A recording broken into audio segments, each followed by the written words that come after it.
welcome back to the Citizen channel. You're all staying safe and well, and our final programme watch of the 22-23 season.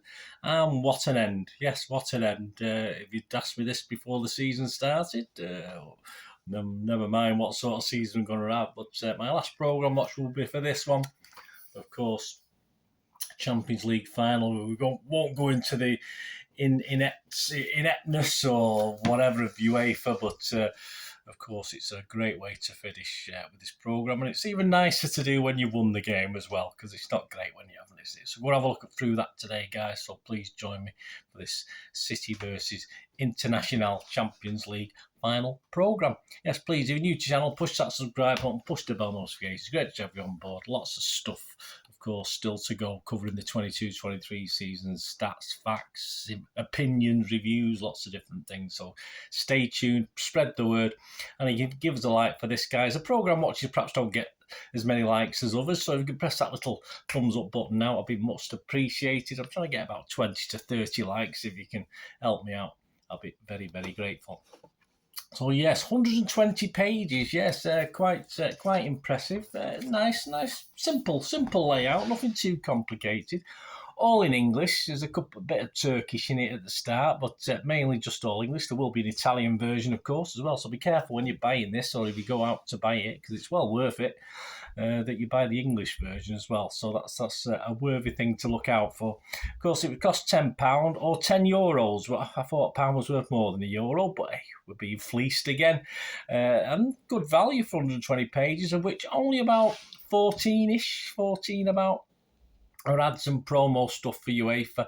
And of course, you've got the two covers, a cover in the back, so obviously that counts as well. So still leaves 104 big pages for the UEFA and City and Inter stuff. Splendid isolation is the first item we get, and it's a great double-page image of Bernardo after his 37th minute heady goal against Real Madrid. A great start. Then you get bullish into to balance things out, as you'd expect. Everything pretty much split down the middle. Is the Bull, of course, celebrating the goal that secured Inter's spot in the final over AC Milan, the 1-0, second 1-0 game, which made it 3-0 on aggregate. We've got the UEFA president giving us his normal bollocks. I sort of skimmed over that one. And a piece by the Turkish Football Federation president. On the trophy trail, yes, that's 12 pages of this year's competition so far, with images and reports and stats on the competition. A couple of interesting stats. Napoli scored 20 group goals, the highest ever for an Italian club this year. Bayern became the first club to win all 6 group matches for a third time. Well done. Something even we haven't done. Barcelona led the possession stats whilst they were in it, 62.5%. City was second with 59.8%. That probably may have dropped for Barcelona. They've progressed a little bit further, of course. Rising Stars looks at 6 young talents who are picked from this season's competition. No City players, but a couple of guys who've been linked with City. Kvaratskhelia, Kylian, Ramos, Fernandes, Mudryk, Guardiola and Tel.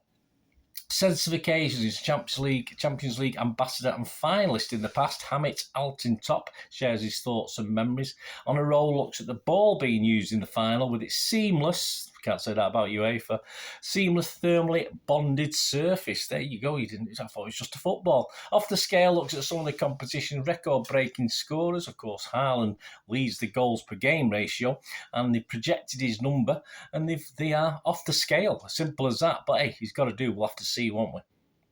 Total recall, no, nothing to do with Arnie. This is a look back at the great Ajax side from 50 years ago. Of course, a big inspiration to our own manager, Pep.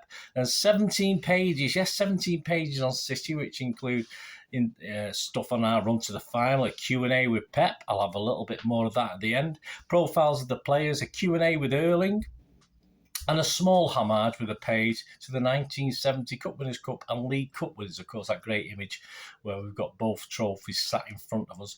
First English team to win 2 major honours in the same season. I'll say major because other clubs did win a European thing, but it wasn't a major European competition. A Special Soul looks at the transformation of the Ataturk Stadium. It's all right inside. It was just the organisation in and around it.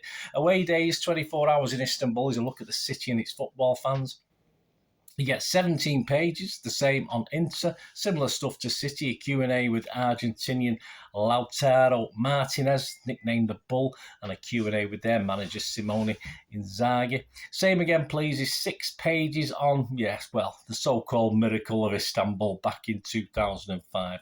We're not going to dwell on that one. We had our own miracles to make. Istanbul's passion.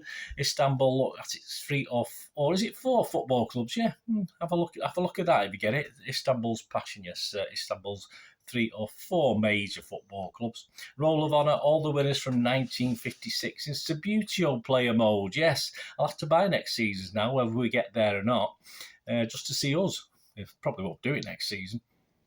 Big Picture looks at the design of the brand for the final by a guy called Tolga Tarhan. I'll have a little bit more of that later as well.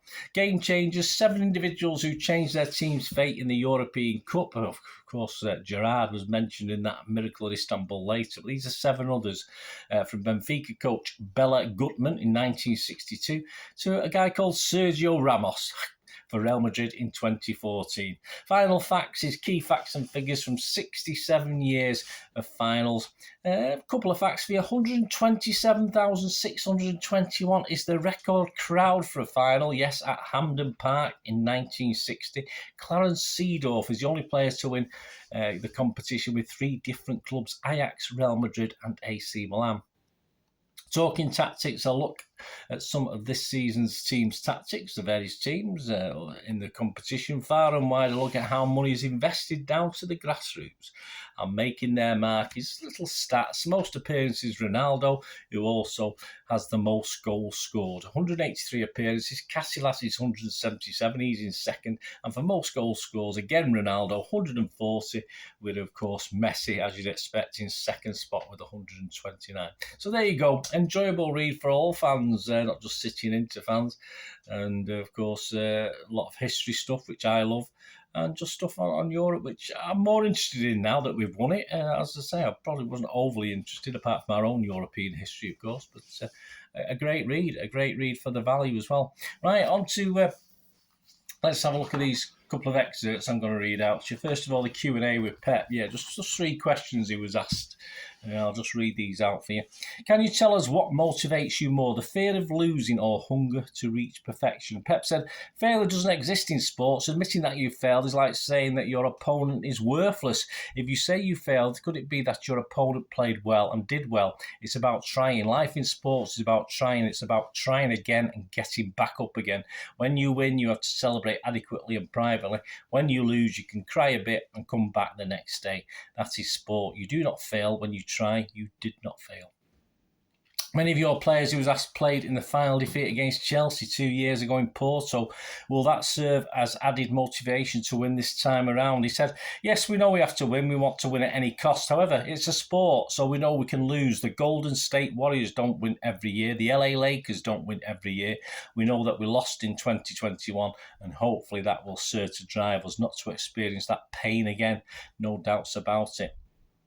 And last question we're going to look at, he was asked, how will you and your staff handle those final moments before your team steps out onto the pitch in Istanbul? Pep said, we'll approach it as we do for every midweek Premier League game. We'll ensure the players are focused on what they have to do. Nothing more than that. I don't think it will benefit us to do some special preparation. We'll travel 2 days before the match, arrive at the night. We'll take to the field for training. We'll eat well. We'll sleep well. We'll play the match. We'll analyse what they do well, their weaknesses, and try to win the game. Nothing more than that. We'll treat it as yet another football match, knowing that this particular final is an unrepeatable experience. So it certainly is, Pep, and we might be able to repeat a couple more, might we? Right, now on to the little design a bit, the big picture article, the design of the brand for the final by Tolga Tarhan. Of course, the great image on the front of the UEFA programme there. Let's just have a little bit of what he had to say about, or they asked him, or what he did for this design. Against the backdrop of most recognisable and coveted booty in club football, the Champions League trophy, Tarhan nimbly conceived a canvas featuring Istanbul's most iconic landmarks while remaining faithful to its distinctive culture. The Bosphorus Bridge, which connects Ortaköy in Europe, and the Asian neighbourhood of Bela-Bayi is positioned next to the architectural stunning Galata Tower, said by some to date back to 527 AD. Yes, I got to see them all. Tarhan also includes a towering red granite obelisk of Theodosius and the aqueduct of Valens, one of Istanbul's largest structures and originally built to supply Constantinople. The city's name until 1930. This is acknowledgement too of the striking mosques dotted around the city of more than 15 million people. I took the inspiration from Istanbul and my aesthetic and soulful experience living in this beautiful city, says Tarhan. I want to create an abstract depiction of Istanbul at sunset, so I used the rich colours of the city sky and vivid lights. It was impossible to create a design depicting Istanbul without using the Bosphorus Bridge, which connects Asia and Europe. Also, Galata Tower, the obelisk, and the aqueduct are some of the city's most historic and visually admirable structures. Additionally, I wanted to add a silhouette of a mosque to reference the mosques throughout the city. Asked to sum up why Istanbul means so much personally, Tarhan said, "Can't pick a place to start, preferring to praise its history, people, culture, and of course food. There's no hesitation, however, when he nominates the harbourside district of Krakow as his number one spot. It has street vendors, food carts, bustling ferry stations, narrow alleyways packed with art galleries, restaurants, bars, and the Golden Horn. You can enjoy the beautiful Istanbul silhouette while having Turkish tea and simit. This is the bread encrusted with seeds, at a cafe beside the Bosphorus, and watch the seagulls and ferries passing by. The historical peninsula of the city is a short walk over the Galata Bridge. It's a perfect place." It is illustrative of how vibrant and cosmopolitan his town is that Tarhan effortlessly reels off scores of alternative attractions. Galata Tower and the Galata neighbourhood, he begins. Hagia Sophia, the Basilica Sistine, and the Blue Mosque are wonderful structures, both aesthetically and historically. Walking is the majestic halls of the Grand Bazaar, and the Spice Bazaar is an experience. The Dolmabahce Topkapi palaces have the most amazing views of the Bosphorus, and I would recommend Beyoğlu, close to Galata Tower. There are lots of cafes and bars and cobblestone streets packed with authentic music and food. Tarhan's Champions League artwork now decorates many of those same neighbourhoods, and there is discernible joy when he considers his personal contribution to the landscape. "I'm so excited," he says. "It's so wonderful to see my design across the city. Wonderful too for the Champions League final to make its belated return to Istanbul. The best things come to those who wait." So there you go. I hope you enjoyed that. A couple of excerpts from a very, very good programme. It can be bought, still be bought. Excuse me. I would check the UEFA sites. I would check the City site as well, etc. If you can pick this one up. Be careful you buy the English version, though. Don't get the Italian version. You won't, unless you're Italian. You won't understand it. But the cheapest I've seen on a well-known internet site is you can buy it for about $13.99 plus £3 postage. So that's the cheapest I've seen. But don't forget, it's £10 and €10 cover price. So be careful what you pay, but well worth the effort. Hope you enjoyed that, guys. Let me know if you bought this, if you had a good read. As I say, there's still bits of this I've not read yet. I'm going to go back and read this over the next 4 or 5 weeks. Enjoy, soak it up, enjoy, of course, the great victory of a great season, which is what it was a climax of. Please, there will soon be an away programme, a programme cover award. Yes, I think it'd be a bit unfair to include this one with it being a special one, but that'll get a special mention, I think. But I'll have a look at all the programmes from this season and come up with the best design, or what I like anyway. What in my opinion is the best design. So please keep your eyes out for that. Lots of programme watches out there for you to have a look at. So yeah. Stay in touch. I'll be here doing lots of stuff over the close season. Thanks for watching, guys. Give us your comments. Let me know your views. Anything to do with City. It doesn't have to be about programmes. It can be absolutely anything. Hopefully, I'll see you all again very, very soon. Thanks for watching. I know that's one thing. No, please stay safe, Blues. Come on, City. Bye for now.